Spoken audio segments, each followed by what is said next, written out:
नमस्कार मंडळी. तर चिंगीने फोडलं सर्वांसमोर चक्क आता अंशुमनचं थोबाड. तर अंशुमनचा खरा पर्दाफाश होणार आता सर्वांसमोर. तर नक्की काय घडतं त्याला संपूर्ण अपडेट जाणून घेऊया. तर मित्रांनो, तुम्ही पाहिलंच असेल की आता अंशुमनचं लग्न एवढं फास्टमध्ये हे उरकत असतात की या सगळ्या गोष्टीमुळे मात्र स्वानंदी आणि समरला डाऊट येत असतो की नक्कीच अंशुमननी काही ना काहीतरी चूक केलेली असेल. त्याच्यामुळेच मात्र काकू लग्नाची एवढी घाई करते. तर दुसरीकडे मात्र स्वानंदीला सगळ्यात भयानक गोष्ट समजते ते म्हणजे आपल्या चिंगीच्या हातावरती अंशुमनच्या नावाने मेहंदी काढलेली असते.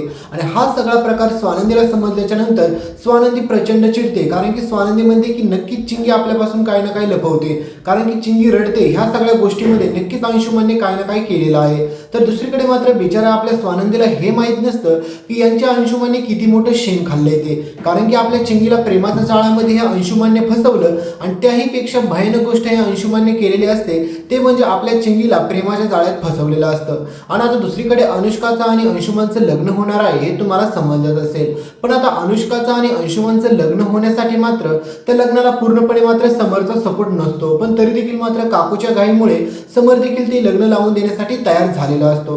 पण बिचाऱ्या समरला माहीतच नसतं की मुळात त्या अंशुमनने किती मोठं शेण खाल्लंय.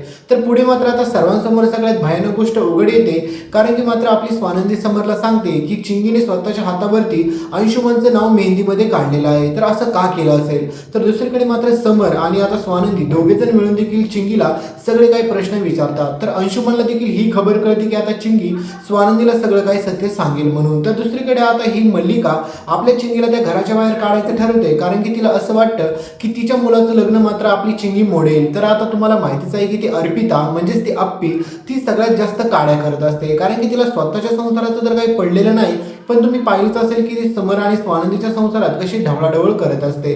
तर फायनली आता ह्या मल्लिकाला माहीत असतं की ही स्वानंदी माझ्या अंशूचं लग्न व्यवस्थित पार पडू देणार नाही. तर आता अंशुमन बाबतचं सगळं काय सत्य आता समर आणि स्वानंदीला पुढे समजतं. आणि त्याच्यानंतर मित्रांनो, आपले समर आणि स्वानंदी सर्वांसमोर मात्र चिंगीला अंशुमनच्या कानाखाली मारायला लावतात, कारण की तुम्हाला माहितीच असेल की अंशुमनने फक्त चिंगीसोबत प्रेमाचं नाटक नसतं केलेलं, तर तिचा वापर देखील केलेला असतो. त्याच्यामुळे आपली चिंगी अंशुमनला दाखवून देते की ती देखील किती शातीर आहे ते. आणि पुढे अशा प्रकारे सर्वांसमोर अंशुमनचा पर्दाफाश होईल. आणि या अंशुमनला आता सर्वांसमोर चिंगीची नाक घासून माफी देखील मागायला लागणार आहे. आणि चिंगीला आपल्या फक्त न्याय भेटतो फक्त आणि फक्त आपल्या स्वानंदी आणि समर राजवाडेमुळे.